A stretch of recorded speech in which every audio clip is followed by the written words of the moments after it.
खंडवा में प्रकृति प्रेमियों के लिए अब खुशखबरी है। मुंदी रोड पर सोनी गोदाम के पास बंबू हट के बाजू में श्री दादाजी ग्रीन नर्सरी खुली है, जिसमें सभी प्रकार के फलदार, फूलदार, साज सज्जा, पाम ट्री, फॉरेस्ट ट्री, औषधीय पौधे, इंडोर आउटडोर सब्जी पौधों की विस्तृत श्रृंखला मौजूद है। कॉलोनी गार्डन डेवलपमेंट का काम भी किया जाता है। एक बार जरूर विजिट करें।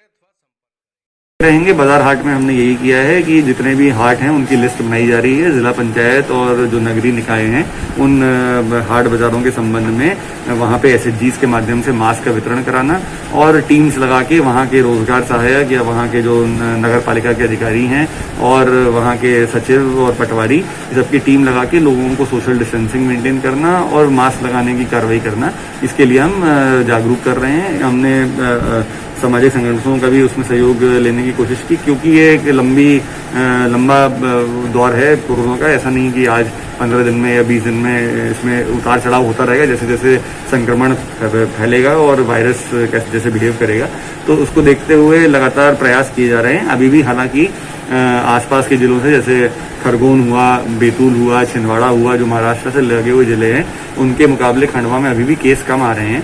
पर फिर भी हमको एहतियात के तौर पर और ज़्यादा सख्ती दिखानी, क्योंकि हमारा 10-15 जो पॉजिटिव आते थे उसकी जगह अब 25-30 पॉजिटिव आ रहे हैं। तो ये और ना बढ़े, इसके लिए हमने सख्ती दिखाना और स्टार्ट किया। हो सकता है आने वाले दिनों में कुछ अस्पताल, कुछ प्रबंधन, कुछ और व्यावसायिक संगठन जो हैं वो सील किए जाएंगे जो पालन नहीं कर रहे, पर फिर भी इसमें सहयोग सबके सहयोग की अपेक्षा है। सर, खरगोन बड़वानी में नहीं, अभी हमारे यहाँ जो केस आ रहे हैं, अभी हमने जो उनका विश्लेषण किया है, कई जगहों पे केस जो हैं हमारे यहाँ अभी एक दिन 34 केस निकले थे। वो अभी तक का हमारा इस वेव में सबसे बड़ा आंकड़ा है। कल 28 केस निकले थे और अभी वर्तमान में कम एक्टिव केस जो पॉजिटिव आए हैं वो कम है। पर क्योंकि हम टेस्टिंग भी ज़्यादा कर रहे हैं, हमारा 500 के टारगेट के विरुद्ध हम लोग 700 से 800 टेस्ट हर दिन कर रहे हैं, तो जो पॉजिटिविटी रेट है वो इतनी ज़्यादा बाकी जिलों के मुकाबले अभी नहीं है। परंतु फिर भी जो देखने में आ रहा है कि जो संक्रमण फैल रहा है उसमें जो काफ़ी वृद्ध लोग और अच्छे परिवारों से भी जो लोग हैं जो समृद्ध हैं, उनके यहाँ भी 1 या 2 दिन में ही वो हॉस्पिटल में आके और काफ़ी सीवियर सिम्टम लेके आके और फिर उनकी मृत्यु, जैसे कल एक 85 वर्ष के बुजुर्ग थे उनकी मृत्यु हुई है। तो ये जो मृत्यु या संक्रमण फैल रहा है, तो वो परिवारों में यह उनको सावधानी बरतनी पड़ेगी कि यदि किसी भी व्यक्ति को सर्दी, खांसी, जुकाम, बुखार इत्यादि आता है तो सबसे पहले उनको आइसोलेट करें और आइसोलेट करने के साथ साथ सीवियर सिम्टम होने के पहले ही जिला अस्पताल में आके उनको दिखवाएं। तो ये समझाइश लगातार शुरू से ही दी जा रही है लोगों को, लेकिन कहीं ना कहीं इसमें लोगों के क्योंकि कोरोना को लेके भय कम हुआ है या कोरोना को लेके क्योंकि अब सब कुछ मार्केट खुला हुआ है और लोगों को अपनी आर्थिक गतिविधियां भी जारी रखनी है, तो इसमें कहीं ना कहीं डिले होता है जानकारी आने में, जिसके कारण सर नौचंडी में समर्थन मूल्य की खरीदी में ऑलरेडी उनको बता दिया गया, समितियों में दूरी बनाए रखेंगे और दूरी बना के सब लोग मास्क पहने और सोशल डिस्टेंसिंग का पालन करेंगे। जहां तक बात है 45 वर्ष के ऊपर, जैसे बता दिया कि सबको वैक्सीनेशन के लिए सब क्या बोलते हैं सरकार ने अपना नीति लगा दी है और उसके आधार पर सबका वैक्सीनेशन जल्दी से जल्दी कराने के लिए सेंटर्स बनाए जा रहे हैं और वहाँ पर प्लानिंग की जा रही है कि कैसे पंचायतों और नगरीय निकायों से लोगों को SHC PHC के माध्यम से तत्काल वैक्सीनेशन करा दिया जाए।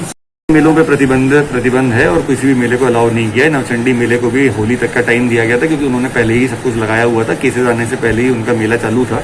आज वो मेला भी समाप्त कर दिया जाएगा, SDM वहाँ पे कार्रवाई करेंगे। इसके अलावा जो अन्य मेले हैं, जैसे सैलानी दरगाह का मेला या अन्य मेले हैं, उन सब मेलों पे भी रोक पूरी तरह से लगाई हुई है। कोई भी मेले की अनुमति या किसी भी तरह से सार्वजनिक तौर पर कोई भी रैली, जुलूस और कोई भी क्या बोलते हैं आयोजन जो है उसको पूरी तरह से रोक लगाई है। संडे बाजार हाट कितने क्या भी अपडेट है सर? अभी वर्तमान में कोरोना के जिले में करीब 150 एक्टिव केस हैं, जिनमें 115 लोग जो हैं वो घरों में आइसोलेशन में हैं और 25 से 30 के बीच में अस्पताल में हैं, 17-18 लोग सारी वार्ड में हैं और 5-6 लोग जो हैं वो इंदौर में भर्ती हैं। जो लगातार जो केसेस की वृद्धि अभी हुई है वर्तमान में, उसका आकलन किया गया है और वो खंडवा अर्बन एरिया में काफ़ी कॉलोनीज़ में और बाकी रूरल एरिया में भी केस आ रहे हैं। इसमें मुख्य जो बिंदु निकल के आ रहे हैं कि जो लोग सोशल डिस्टेंसिंग और जो मास्क का पालन जो है वो अभी क्योंकि और ज़्यादा उसका पालन जो है लोगों में बढ़ा है, पर धीरे धीरे उसको आदत में लोगों के लाना पड़ेगा और लगातार SDMs का कार्रवाई कर रहे हैं जो इंसिडेंट कमांडर हैं। और वर्तमान में करीब 60 से 65 हज़ार रुपये की जुर्माना और प्रबंधनों पे कार्रवाई भी की जा रही है। इसके अतिरिक्त लोगों को सोशल डिस्टेंसिंग और मास्क पहनने की समझाइश देने के अलावा रेलवे स्टेशन में रेलवे अथॉरिटीज़ को भी नोटिस जारी किया गया है। उनके जो डॉक्टर और उनका जो अमला है, जो आने वाली ट्रेनें हैं उनकी जानकारी रखना, उनकी थर्मल स्क्रीनिंग करना और उनकी जानकारी जो है वो जिला प्रशासन को उपलब्ध कराना, इसके लिए रेलवे अधिकारियों को आहूत किया गया है। और आज और कल में उनके संबंध में भी पूरी व्यवस्था जो है वो अपनाई जा रही है। जहाँ तक राज्य शासन के निर्देश हैं तो महाराष्ट्र की बसें जो आने जाने वाली हैं उनको अभी तत्काल प्रभाव से रोक दिया गया है और जो लोग बाहर जा भी रहे हैं उनसे आग्रह किया गया कि अत्यावश्यक कार्य के लिए बाहर जाएं और वरना ट्रैवलिंग और अन्य जगहों पर जाने से रुकें।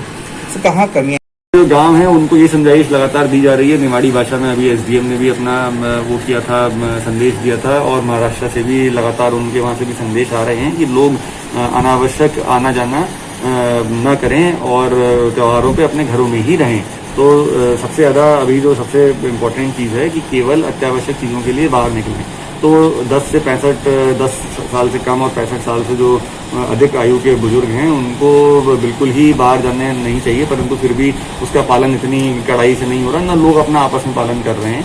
तो मार्केट में अगर आप देखेंगे तो बुजुर्ग बच्चे सब मार्केट में अपना नॉर्मल सामान जो कि उनके परिवार के अन्य सदस्य भी ला सकते हैं वो लाने के लिए निकले हुए हैं। तो क्योंकि गतिविधियां सारी चालू हैं और पूरा लॉकडाउन ऐसे ही जैसी कोई चीज़ है नहीं, तो लोगों को ये मानना पड़ेगा कि ये सब लॉकडाउन ना होना का मतलब ये नहीं है कि संक्रमण नहीं है। उसको ये मानते हुए कि संक्रमण फैलेगा और कभी भी फैल सकता है, उसके लिए उनको एहतियात पर्सनल तौर पर बरतनी पड़ेगी। अब सरकार ने 1 अप्रैल से 45 वर्ष से ऊपर के लोगों का वैक्सीनेशन का गाइडलाइन दे दी है, तो हमने सबकी सूची निकाल दी, समग्र पोर्टल से भी और अन्य माध्यमों से भी हमने पूरी सूचियाँ निकाल दी और पंचायतों को दी जा रही हैं। और जितने भी वैक्सीनेशन के डोज हमको उपलब्ध हो रहे हैं, 14,000 डोज अभी आज उपलब्ध हुए हैं, तो उसके आधार पर तत्काल सबका वैक्सीनेशन कराया जा रहा है और उसको पूरी प्रभावी तरीके से वैक्सीनेशन की कार्रवाई की जाएगी। यहाँ इसमें कोई नहीं, संक्रमण है और वो जो साइंटिफिक तौर पे जो वायरस का फैलना है वो रोकना बहुत ही मुश्किल है जब तक कि अपन व्यक्तिगत रूप से उसके लिए एहतियात नहीं बरतते। तो संक्रमण फैलने के जो मुख्य कारण ये भी हैं कि लगातार त्यौहार जो हैं वो एक के बाद एक अभी त्यौहार जैसे होली का पर्व हुआ और इसके बाद रंग पंचमी भी है और शब बारात हुआ। तो खंडवा शहर के वासियों ने इसमें काफ़ी अच्छा परिचय देते हुए लोगों ने सबने मास्क पहने, जो कब्रिस्तान गए बच्चों ने भी मास्क लगा के पहने, दूरी भी बना रहे हैं। पर फिर भी अगर एहतियात के तौर पर देखें तो जो एक तरीके का लोगों में जो लोग सचेत थे पहले कि मास्क पहन के और अत्यावश्यक कार्य के लिए निकलना, वो कहीं ना कहीं अभी भी लोगों में कमी दिखाई दे रही है। और झुंड के झुंड निकलना या शाम में टहलना या खेलना कूदने के लिए बच्चों का जाना, तो वो जो क्योंकि सारी गतिविधियां अभी चालू हैं और किसी भी गतिविधि में रोक नहीं लगाई गई है, तो इससे लोगों का मिलना जुलना काफ़ी स्तर पर हो रहा है, जिसके कारण वो संक्रमण के फैलने का जो आशंका है वो बढ़ती है।